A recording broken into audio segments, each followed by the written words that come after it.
Эфирден алықлар вақты студияда Алсын Нұриева исәмісіз. Бүгінгі шарылышының төп темалары. Bizne bik ite taşlap gitti. Emmede o her vakit bizim көңілімізде. Büyük оқытушының іші оның оқушыларында yaşayışек. Қолабызда Әлфис Хужинға истелік тоқтасы açtılar. Hazırlar сұрауларға жауап беруге әзір. Bütün şartlar бар. Оқырға шый. Ғилім шишмәсі Риза Фахриддин исеміндегі ислам мәдрәсәсін яңарттылар. Мы его очень ждали, 2 недели готовились всем классом. Бірге зур іш башқардылар. Әлмәт мәктәбінде хәйрия ярминкәсе узды.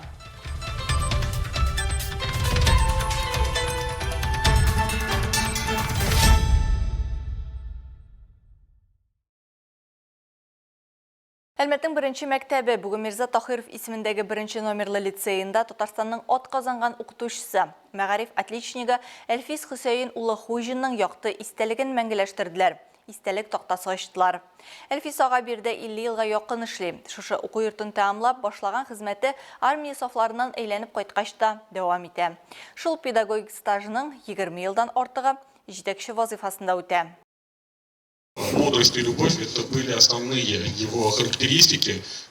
Татарстанның отказанган укытучысы РСФСРның мәгариф отличнигы Әлфис Хужин ярты гасырлык педагогик хезмәт юлын калабызның данлыклы беренче мәктәбенә багышлаган шәхес. Аның бөтен хезмәт юлы бүген Мирза Тахиров исемен йөртүче әлеге уку йорты белән бәйле. Өлгергәнлек аттестатын да беренче мәктәптә алган егет Әлмәт физкультура техникумын тәмамлагач биредә эшли башлый. Армия хезмәтенә шуннан китә, шунда кайта. 1985 елдан ул инде мәктәп директоры итеп билгеләнә. Шулай итеп 50 еллык педагогик стажның ширек гасыры директор вазифасында үтә.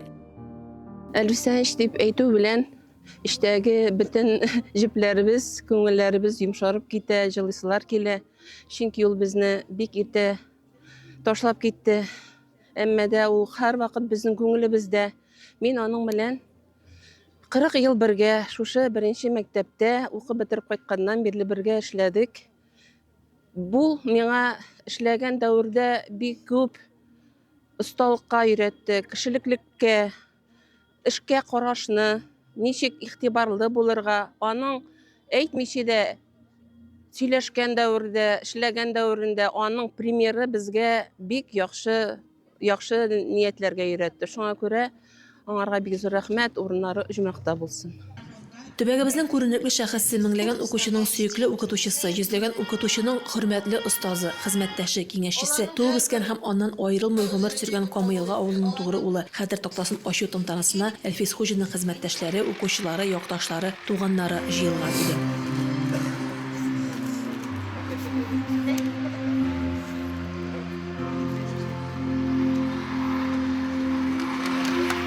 Мәктәп Әлфис өчен иң беренче урында торган эше иде. Һәм аның икенче ие иде дип уйлыйм.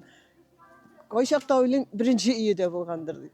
Шуңа күрә, менә бүгенге көндә ул мәктәп өчен бик күп эшләде. Балалар өчен, укытучылар өчен. Мәктәп матур булсын, мәктәптә бөтенләй бер җитеш булсын өчен һәр вакыт аның күңеле шуңарга тарта торган иде. Минем абыем бик хөрмәтле кеше иде. Рәхмәт барыгызга да, шушылай итеп, якын итеп, минем абыемны искә алганыгыз өчен. Абыемның урыннары җәннәттә булсын, җәннәт түрләрендә. Я Раббым, я Раббым.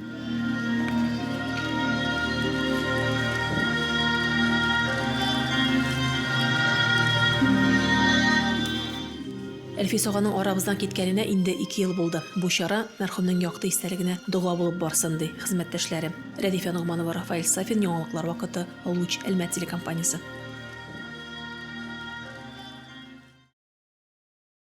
Әлмәттә Риза Фахриддин исемендәге ислам мәдрәсәсен яңарттылар. Бина элек Татнефтьнең норматив тикшеренү станциясенә караган.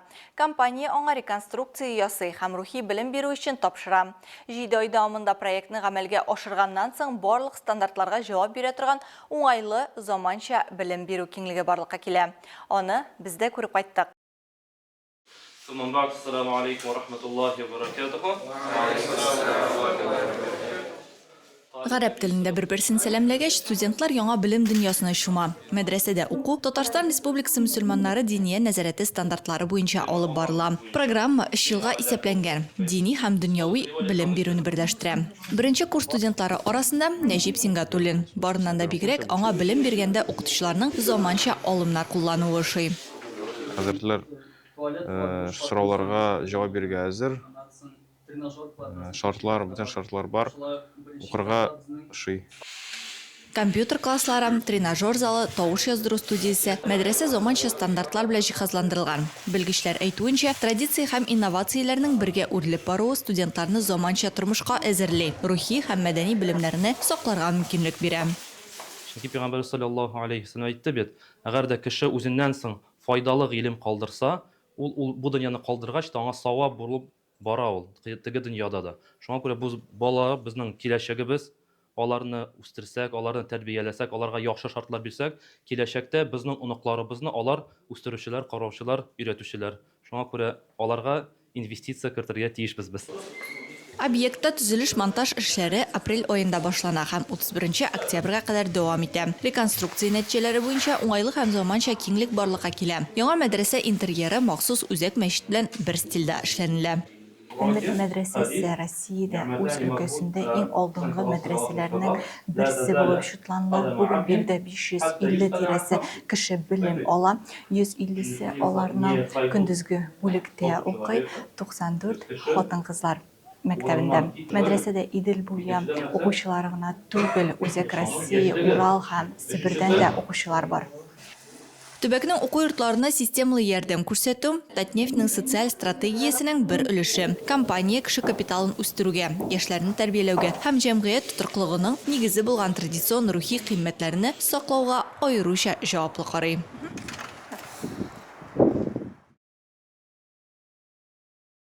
Ознакайда яңа ел алдыннан башкарыла торган күркәм традиция. Балалар бакчасына уенчык бүләк ит акциясе старт алды. Мондый чара районда инде 13 ел уздырыла. Бу матур гадәтне дәвам итеп, быел да Ознакай муниципаль районы башлыгы Марсель Шайдуллин, учреждение һәм оешма җитәкчеләр, депутатлар барлык балаларны, ата-аналарны якынлашып килүче яңа ел белән котлап, балалар бакчаларына уенчыклар бүләк иттеләр. Акция кысаларында үтә торган күркәм чара шәһәрнең Улыбка балалар бакчасында башланып китте. Теманы Илмир Шәрифуллин дәвам итә.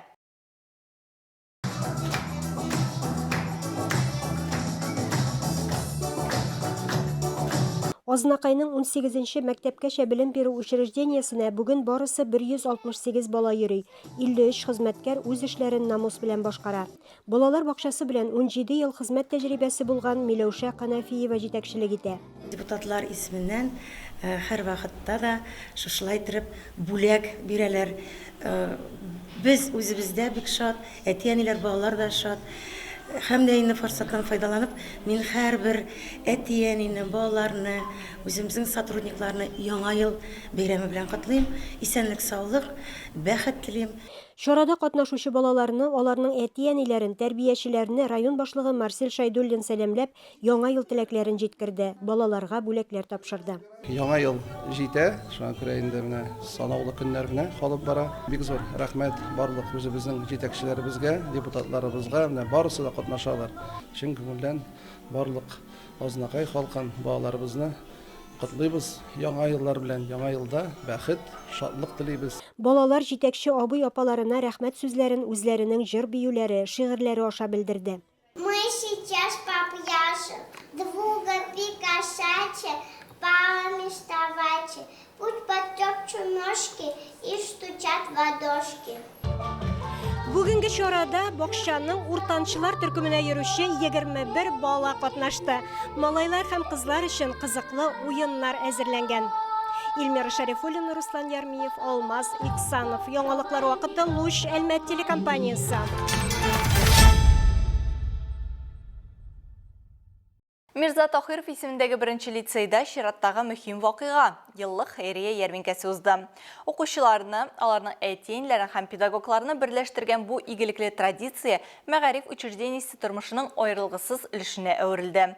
Ярминкәдә хәбәрчебез Алса Әхмәтҗанова да булып кайтты.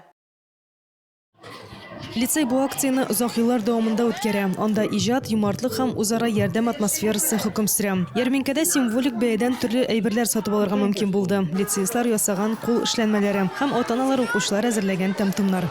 Знаете, честно скажу, мы впервые принимаем участие в таком прекрасном празднике. Это действительно праздник. Мы его очень ждали. 2 недели готовились всем классам. 1 В, 4 Б. У меня там учатся дети. Хәйрия ярминкәсе кысаларында балалар төрле остаханәләрдә дә катнаша алды. Аларны да беренче лицей укучыларының әти-әниләре оештырган иде. Эльвира Енилеева мастер-класс оештыруда беренче тапкыр катнаша. Балаларга ошагач мин бәхетле ди ул. Мне безумно очень понравилась эта идея, потому что вещи сделаны своими руками. Вот такие вот игрушки мы изготавливаем. Обязательно загадываем желание. Когда узелок завязываем, дуем. То есть такое волшебство. Это и объединяет нас всех, и мы попадаем все в сказку. Это здорово, потому что... Тәкъдим ителгән һәр әйбер товар гына түгел, чын күңелдән эшләнгән хезмәт. Ярминкәдә җыелган барлык акчалар да инвалид балаларга ярдәм итү өчен махсус фондка тулысынча күчерелә. Сегодняшняя акция посвящена...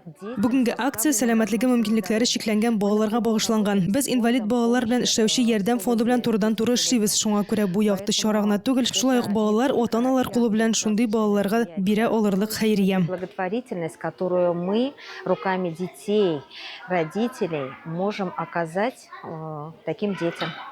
Алсу Ахмаджанова, Рафаэль Сафин, Яңалкар вакыты, Луч, Альма телекомпаниясе.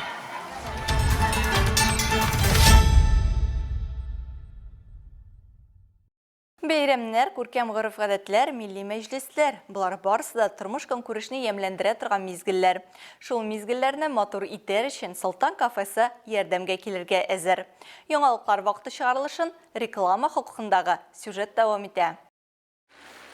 Авызда эри торган искиткеч пылау, күмер өстендәге тәмле шашлык, хуш исле манты, искиткеч шурпа һәм легендар төрек кебапларын һәркем тәмләп карарга тиеш дип саный биредә эшләүчеләр. Солтан кафесы иң яхшы традицион рецептлар буенча әзерләнгән үзбәк төрек ашлары дөньясына алып баручы урын.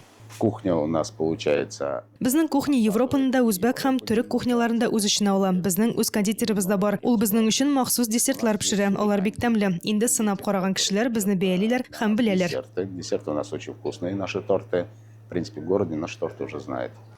Тәмле төшке аш эзлисез яки зур гаилә бәйрәме уздырырга җыенасыз, Солтан кафесы сезгә уңайлыкларның, җылы атмосфераның һәм камил хезмәтнең идеаль комбинациясын тәкъдим итә.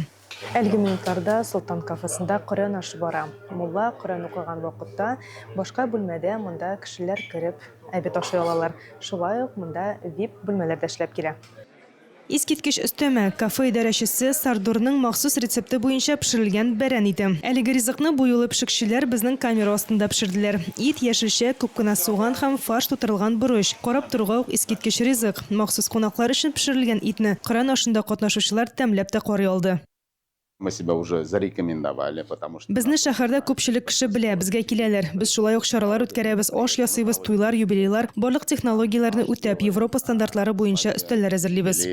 Накрываем столы по европейским стандартам, с соблюдением всех технологий.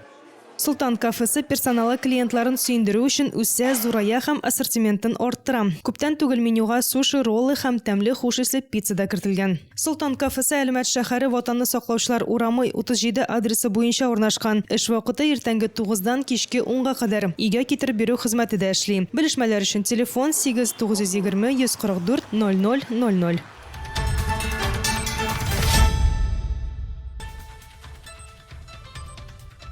Хөрмәтле тамашачыларыбыз, яңалыклар чыгарылышының туры трансляциясын сез ВКонтакте социаль челтәренә кереп, Луч Әлмәт төркемендә сәгать кичке 7-дә карый аласыз.